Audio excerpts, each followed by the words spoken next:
I want to start out this morning with a simple question. I'm very curious to know the response to this. How many of you guys remember the game Pokemon Go? Few of you, not too many. Bonus points. Anyone still have it installed on their phone?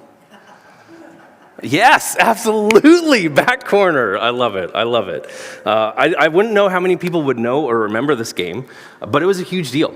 For those of you who don't know, it was a mobile phone game that uses GPS and augmented reality to let players explore the real world while catching and finding and training virtual Pokemon that they would see on their screens, like in the real world. So I'd have my phone up here and there'd be one right there and I'd catch it. It was wonderful. Now, it was released in 2016, and it broke all kind of records. Apple said it became this most downloaded game in App Store history just in a few days. It was everywhere. People were out walking around their neighborhoods, chasing these digital creatures through parks and parking lots and malls, and even churches got involved. It was wild. My brother-in-law would ride his bike around Victoria just to get certain limited ones that were only out for a certain time. Personally, I never got into this game. But I do remember being 15 years old and watching the very first episode of Pokemon on TV. That also didn't grab me. There probably wasn't enough travel through space and time for my liking. But I understood. I understood why it was a big deal. Games like Pokemon Go, they have this way of adding excitement to otherwise ordinary life. I like to imagine that I live a pretty thrilling life, full of adventure and deep conversations and spontaneous road trips with my family and friends. But honestly, most of the time, my life looks more like I get up, I go to work, I maybe get around to disc golf in, maybe jump in the ocean, relax with Sarah, and go to bed. I'm not upset about it. It's great. I love my life. My life is good. But it's pretty ordinary. And sometimes it can be a little bit boring. And that's why I get the appeal of something like Pokemon Go.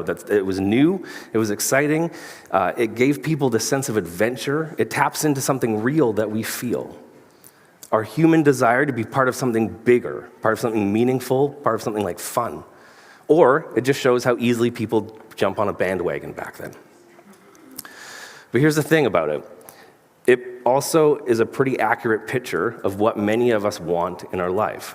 We want these little exciting things to pop up over here, or pop up over here. But in reality, our lives have many ups and downs. We have seasons of newness and excitement, and we have seasons that feel like they grind on a little bit. And that includes our spiritual lives. Just like Pokemon Go, we want something to happen. When it comes to faith, sometimes we expect the same kind of excitement. We want clear signs and big miracles and dramatic encounters all the time. But what happens when that doesn't happen? It's easy to feel close to God when miracles are happening or when something big is going on at church or in our families. But what about when we're in that day-to-day routine?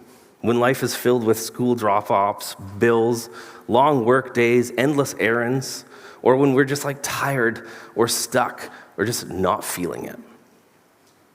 It can be hard to see God in the ordinary. And honestly, it can feel really discouraging when we don't see or feel him working at all. This summer, we're in a series called Impact, and we're talking about verses and stories in the Bible that impact us personally. We get to hear from each other, and it's been wonderful. Today, I'm going to take a bit of an upside-down approach. I want to talk about what it looks like to notice God's presence in the mundane. In the day-to-day, in those ordinary moments, even when we don't feel or see any impact. This brings me to the book of Ruth. Book of Ruth is located in the Old Testament. It's part of these historical books, which is a collection that primarily focuses on the history of the Israelites. You get their conquest from the Promised Land, their return from the Babylonian exile, and the books cover this huge span of time. They're full of historical events and battles, kings and prophets, both showing the triumphs and failures of God's people. They set the stage later for the prophets and the wisdom literature that follows, and then they provide this great historical context for the New Testament when it comes over. And overall, they emphasize the importance of faithfulness to God and the natural consequences of our disobedience. In Ruth, chapter 1 could be titled Tragedy and Loyalty. Our story opens with the line, "In the days when the judges ruled." This reminds us of the difficult and chaotic time that's described in the book of Judges, a time when everyone did what was right in their own eyes. It was a really spiritually dark season in Israel's history. In that season, we're introduced to a family from Bethlehem facing famine, and in search of food, they leave their home. They move to Moab, and while in Moab, which was one of Israel's enemies, by the way, sadly, the father of the family dies, leaving Naomi, the mother, and her 2 sons. After a bit of time, those sons marry Moabite women, Ruth and Orpah. Then, tragedy strikes again. 10 years later, both sons die, leaving Naomi alone with her 2 daughters-in-law. With no reason to stay in Moab, Naomi decides to return to Bethlehem. She urges her daughters-in-law to stay behind because she knows that in Israel, life is going to be really challenging. They're going to face very big challenges if they stay, especially for these foreign widows. Orpah agrees to stay, but Ruth doesn't. Instead, she clings to Naomi and she says this famous line, "Where you go, I will go. Your people will be my people, and your God will be my God."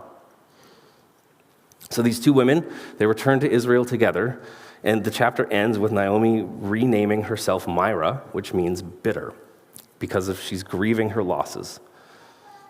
And maybe you've had a season like that, where everything seemed to fall apart. You felt like God had kind of vanished from existence.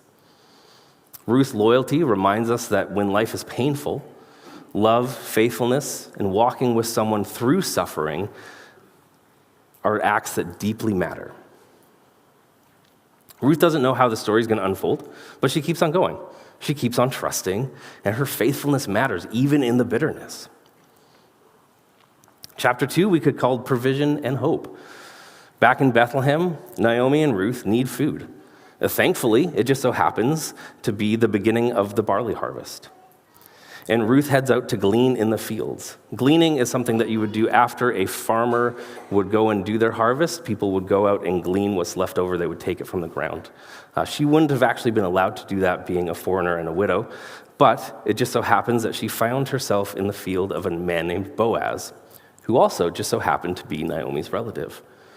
We're told that Boaz is this good and noble man, and he notices Ruth. He hears her story, and he shows her remarkable generosity. He makes sure that she's protected and able to gather plenty of grain from his field. This isn't romantic. Boaz is actually just obeying a command from Deuteronomy, his Bible in that day, to show generosity to the poor and to the foreigners. He's impressed by Ruth's loyalty to Naomi and prays that God would bless her for her boldness. Ruth returns and tells Naomi what happens, and Naomi's thrilled. It's very exciting. She's like, Boaz could be our family redeemer or kinsman redeemer. And that is someone who is a close relative and by custom could marry a widow to preserve the family name and continue that family name and the land going forward.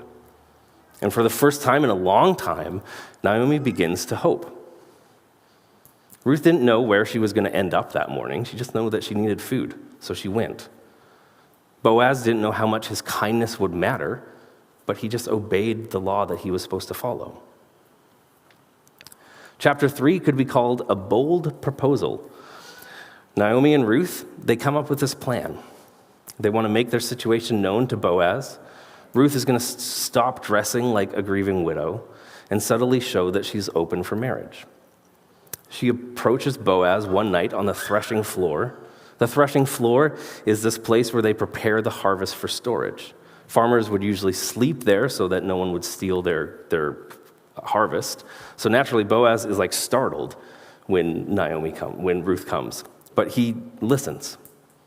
And Ruth calmly explains her request, that he would redeem Naomi's family by marrying her.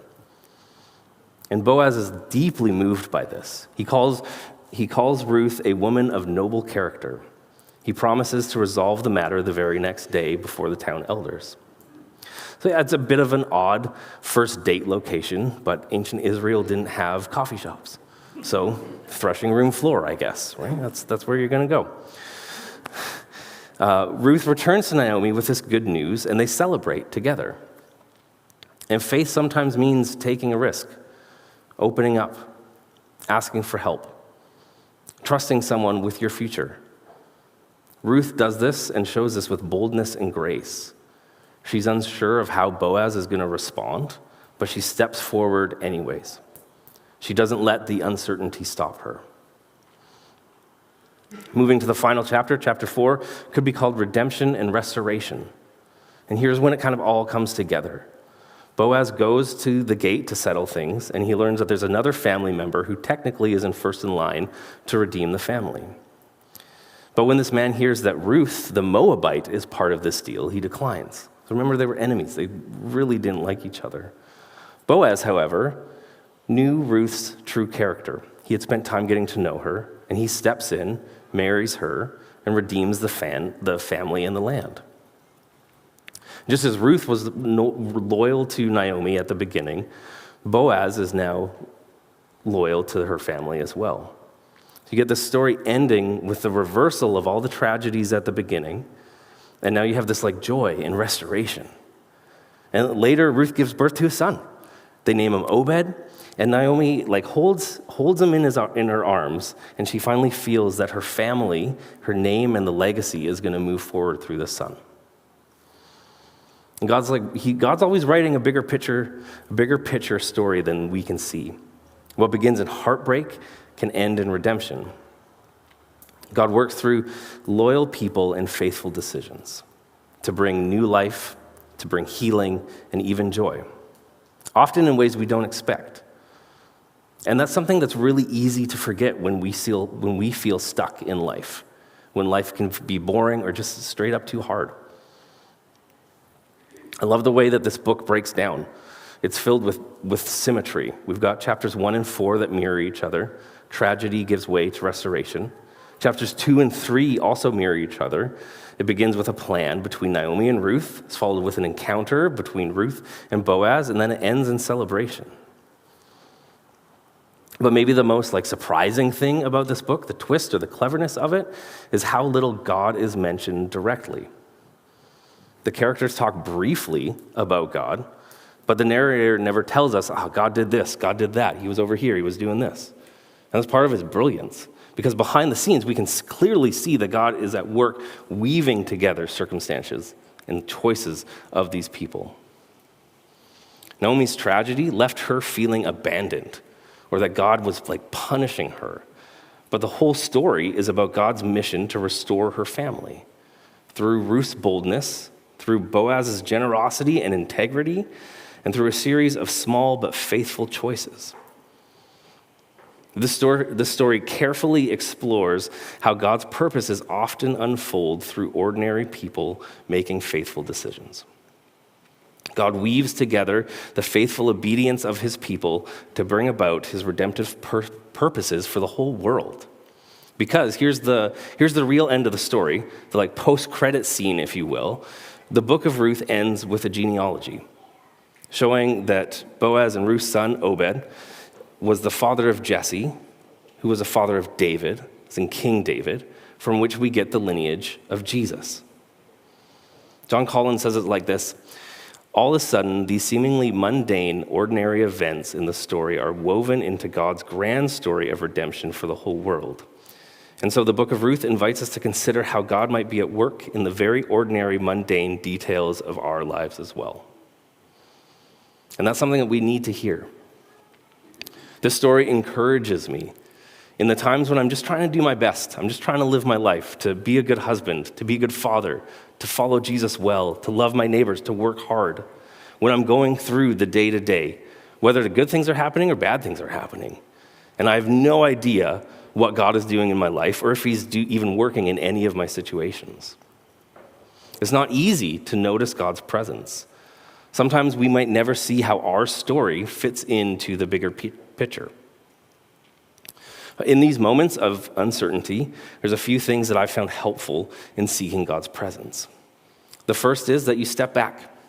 You take a step back, you take a moment to look at your life from a wider angle. Sometimes perspective reveals God's fingerprints that we missed when we were up close in the thick of it. Second thing is to ask good questions. What wisdom might God be teaching me right now? Is there something that I've learned that I could pass on to someone else? And thirdly, accept simplicity. Don't overlook the small things. God's will might not be as mysterious as we make it out to be. It may look like staying faithful in your routine. And honestly, practicing these things, even doing these things, there's going to be seasons where you don't feel God's presence. And that's okay. In those times, we strive to be like Boaz, to obey God's commands faithfully and quietly, even if we don't feel anything. To be like Ruth, to stay loyal, to love our people, and trust that God is working behind the scenes. To be like Naomi, be honest in your pain. Talk with someone that you trust. Let others help you see what we can't see sometimes. Oswald Chambers once said something that feels incredibly relevant to Ruth's story, and maybe to some of ours as well. He said, "At times, God puts us through the discipline of darkness to teach us to heed him. Songbirds are taught to sing in the dark.